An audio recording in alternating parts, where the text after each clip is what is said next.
Hi, I'm Dave, and we are now into part 2 of a series of YouTube videos we're calling Arloa's Hydroponic Tower Garden. The first video was about how we got around to choosing to make a tower garden, how we built it generally, and how it turned out for us, and it did very well. The second video today is about how to build and assemble the tower garden, and we're going to do that by actually assembling our tower garden, which is made up of the component pieces you see around me right here. Now, just so you know, we have prepared 2 documents.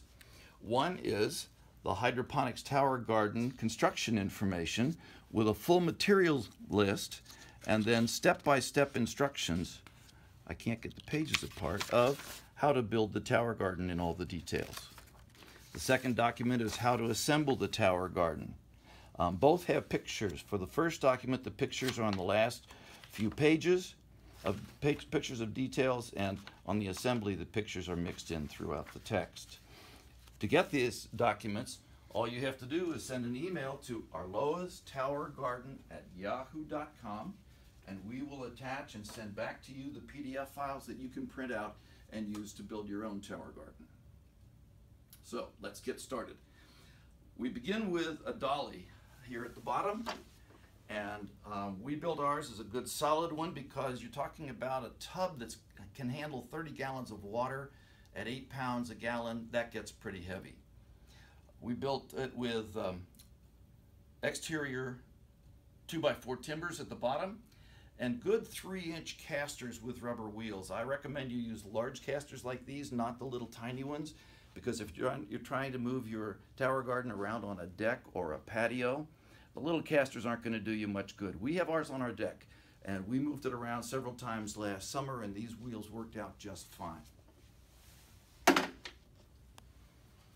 next piece is the Reservoir Tub. This sort of started our plans on our design for our tower because we had one of these. We have water gardens with koi and goldfish in them, and this tub and others like it provide the tubs that we put the fish in when we're cleaning our ponds in the springtime. So we had one of these, and we thought this would provide a good base, and it turned out to be an outstanding reservoir. Worked very well for us last summer all through the year. The next piece to go in is this cut down 5-gallon bucket with a cutout opening in the front to get the pump in and out, and a hole in the top to get the feed tube out the top of it. Goes in the center of the tub facing forward. This happens to be the front of our tub, so we get that facing forward so we can get to the pump to service it when we need to. Then I put a piece of egg crate on the top. Its purpose is to help distribute the weight and balance out the towers when they're sitting on the edge of the bucket.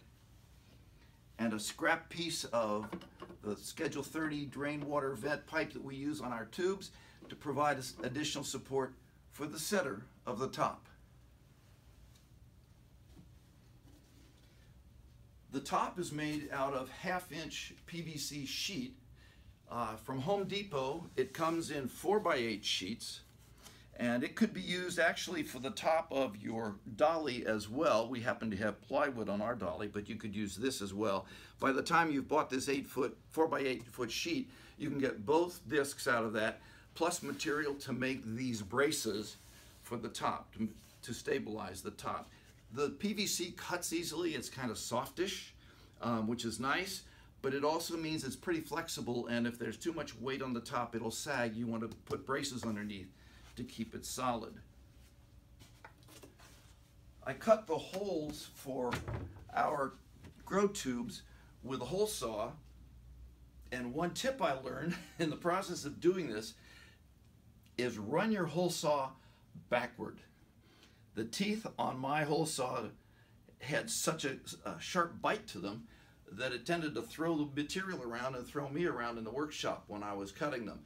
I flipped the switch and made it run backwards, and it ran much more smoothly and cut a better hole, and it was a lot less effort. So that's a suggestion I would make to you. So this fits on the top like so, and then we put in the pump. Our pump is a Jabao DC 3000. It's a DC voltage pump, which means it's low voltage. It runs very efficiently. It only uses 20 watts of power. It will produce a movement of up to 800 gallons per hour of water. We don't need that for a tower garden, but it has a speed controller on it that I'll show you in a little while. And you can run it at the speed that's appropriate to produce the water you need to get into your tower and into your plants. A couple of other features about this pump that I like. One is that if the water should run dry in your reservoir, it will shut off automatically. And we had that happen to us once late last summer when we had heavy plant growth in our towers, and it was late summer and we were gone for a few days. The plants actually consumed all the water in the reservoir and it shut down. The other time it will shut down is if anything like roots get stuck in here or any other debris from in your tower, so that it doesn't burn up the pump and ruin it for you. I'm going to pay a little bit more, but I bought a smaller pump to start our year last year, and it fits right in here underneath, and it goes in the center of the tub and in the center of the top, and ended up having to buy this pump to replace it.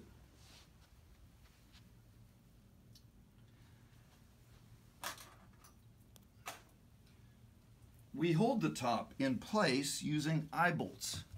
And all of my holes are pre-drilled, so I can just put these in. I use eye bolts because on our application, our deck is pretty far up in the air, and it has a west-facing entrance to it, which means that we can sometimes get some pretty stiff wind coming across our deck. So I have tether ropes holding the towers in place, and I hook those onto these eye bolts. So these eye bolts serve two purposes. They hold the top down onto the tub, and they hold the tether lines in place. I'll put in these other two. Take us just a minute, I hope.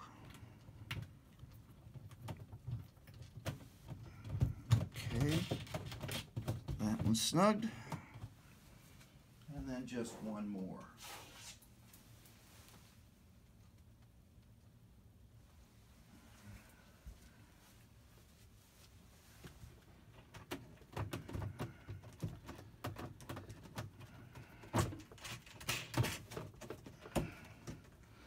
All right, with the top in place, we look down through the opening in the middle of the tower lid, the cover lid, and we see that things are fairly well lined up from the pump on up.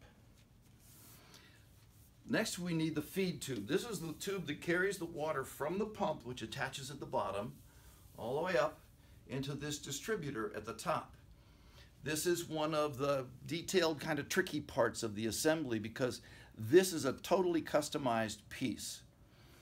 The fitting at the top of this pipe is a slip fit on one end. It had threads, male threads on the other end. I had to grind and file those threads off and drilled a hole in the top of this. This is a cap, a PVC cap upside down, until I fitted them together snugly, and then I glued them in place so that they would hold together. Then I had to drill these 5 holes, and I'm using irrigation elbows right here with the irrigation tubing connected to them to take the water out. There is no nut that is made to go on this elbow. I went all through the Home Depot department and Lowe's and everybody and talked even to assistants, and they said there is no such thing that fits on this threaded piece. So I had to make my own. What I made them out of was I bought about 3 of these couplers. And these couplers are made to join together 2 pieces of pipe. And I cut like a 3/16 inch slice off of the ends. You can take 2 off of each end. In the middle you can't use it because it gets too small. And so I made my own nuts to thread first on the elbow, and then put the elbow up through the opening, and then thread another one down on the top. And then I glued everything together and caulked everything together and made a gravity feed distribution system so that The water goes up through the pipe, gathers in the top here, and then Mr. Gravity takes it down through the tubes into the grow tubes. So we need to assemble a few component parts here. We have a stabilizing collar that we use on the top of the water feed tube, and it goes on first. Second, we have a tube sleeve that supports that stabilizing collar. And these stabilizing collars are made out of Schedule 40 PVC rather than the Schedule 30 PVC that we use in the grow tubes. Also, these other tubes that we have, the water feed tube and things, are also Schedule 40. So this tube goes on here, this collar goes on here, and then this base tube, which is cut to fit inside the opening on the center of the top, goes on this assembly last. I'm going to put that on there like that.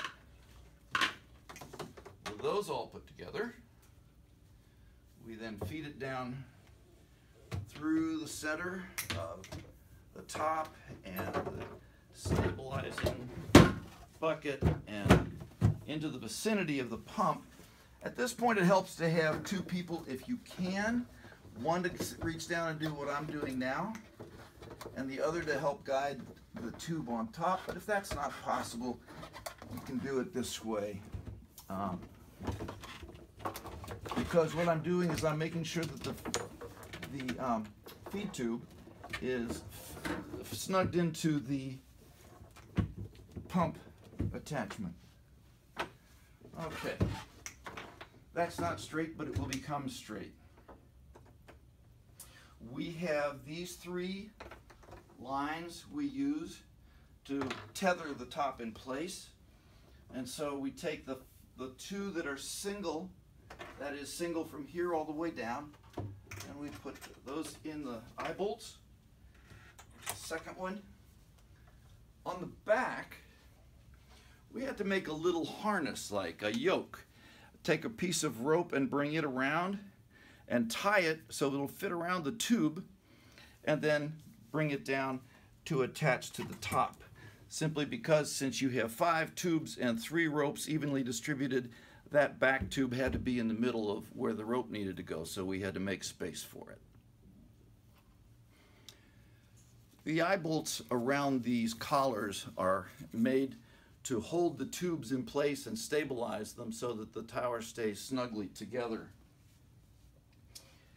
Each of our grow tubes has pockets for the plants, and each of them has 3 little shelf pins in the top, about 3 inches down from the top. I'll show you that in the grow tube assembly instructions more clearly, but I want to show you what their function is. We don't want the water to just come in the top of the tube and stream down. We want the water to sprinkle down across the roots of the plants. So to accomplish that, I took these things that are called Perf Plugs. I have no idea what their real purpose is. I just know that they worked for what we wanted. And they had a flange which would keep them from going down inside the tower. So I cut off the edge of the flange with my tin snips, and I glued a piece of window screen inside to help distribute the water a little bit more. And then slide it down and let it rest on those 3 shelf pins, and we're ready to put the top on. You'll see that the top is drilled off center because I want the water to go toward the front of the tower, but not just stream down. So I want it to go toward the front, hit that little perf plug with screening in it, distribute the water so it sprinkles down through the tube.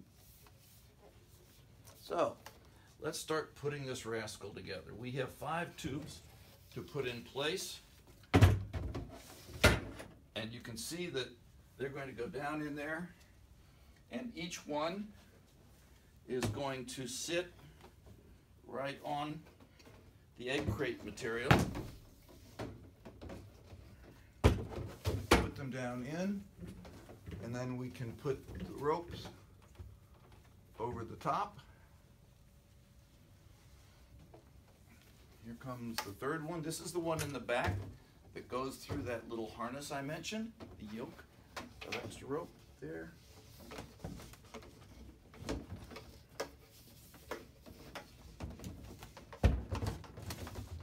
That one's in, and the rope is over the top.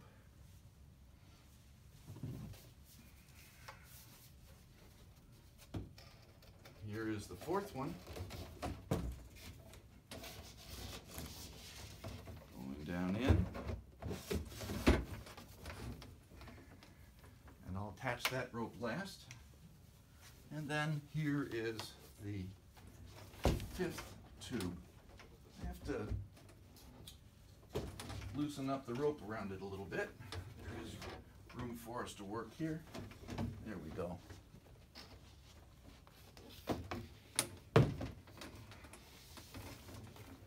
Easier if I were doing this out on the deck because we have more headroom, but we didn't have time for that here today. We're in the basement. And the last rope piece comes around here. On the ends of each of these ropes, I have fitted an S-hook.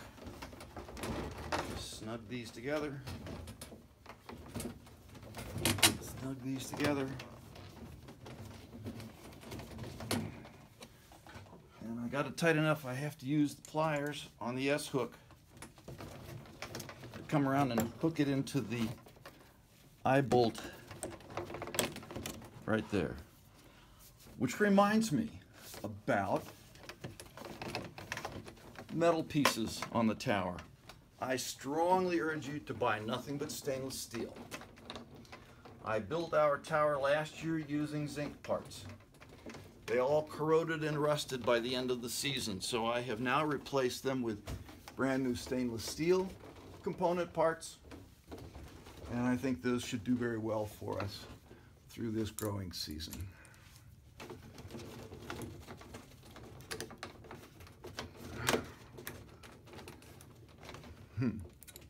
This is a toughie. There we go. All right, those are all in place. We now take the tubes and feed them down through the caps. 1, 2,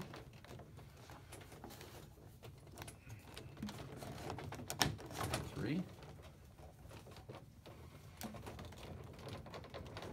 4, 5. Then we walk around the tower and we adjust the tubes so that they're facing front. As you can tell, when I built them, I have 2 rows of plant openings. So our intention is to center those as they go down to give the plants equal space. The last 2 pieces are these. This is a piece of drain vent that goes on top of this cap, and then this cap is a schedule 30 pipe, goes on the top. You want to keep sunlight out of this system, and you want to keep the system from leaking. This is the cover that goes on our access opening. The cover looks like this. It also has a brace built into it, and I created a little latch to hold it down again so the wind wouldn't pick it up and move it around too much. After we've filled up the tub and have it ready to run, you can then just slide this lid into place and it'll stay. The last part I want to show you is the container and the electrical components that go inside. We took a plastic container we found at the store. I cut a couple of openings in the bottom so that it would be able to breathe to allow the electronics to get a little cooling effect. Put rubber feet on the bottom so it would stand up out of any water that might be there. Drilled a few holes around the edge in case some water should get in so it can drain out. and have the pieces I need to connect up our tower garden. In one end, I put the lead line from the pump. Just open the little door I cut in there and feed the lead line in, and to get the controller and connect those two wires together. I always have trouble with that. There it goes. And there's a collar right here that snugs it together so the fitting doesn't get dislocated anyway. This is the speed controller for our pump. You can make it go faster, you can make it go slower. Little lights come on along here to show you how where you are in the speed level. There are about 8 different levels for it. We tend to run ours at about 4, and that keeps about half or 3/4 of an inch of water at the bottom of our distributor cap up here, so it keeps water steadily flowing down all 5 of the tubes. We plug the transformer for the pump, since it's a DC pump, into this timer. This is a 15-minute interval timer. Earlier in the season, we have our pump typically run for 30 minutes and take 15 minutes off, and run 30 minutes and take 15 minutes off. When we get into the later growing season, when plants are large, we just let it run all the time so that it continually gets water to things and doesn't let anything wilt. There's a switch on the side of this one which you can put it into the on position, it just runs all the time, or you can put it where the little clock symbol is, and that'll run according to the settings on the clock. So we plug the pump power supply here into this, and then into the other end of the box we bring an extension cord on our deck, plug that in, and we have all the power we need. We close it all up after we kind of find some way to tuck it in so that it'll fit. Lock it up. It goes on the deck alongside the tower with the extension cord coming in, and the tower runs. Let me remind you again that we have the instructions for how to build and how to assemble our tower, and you can get those at no cost by going to Arloa's Tower Garden at yahoo.com.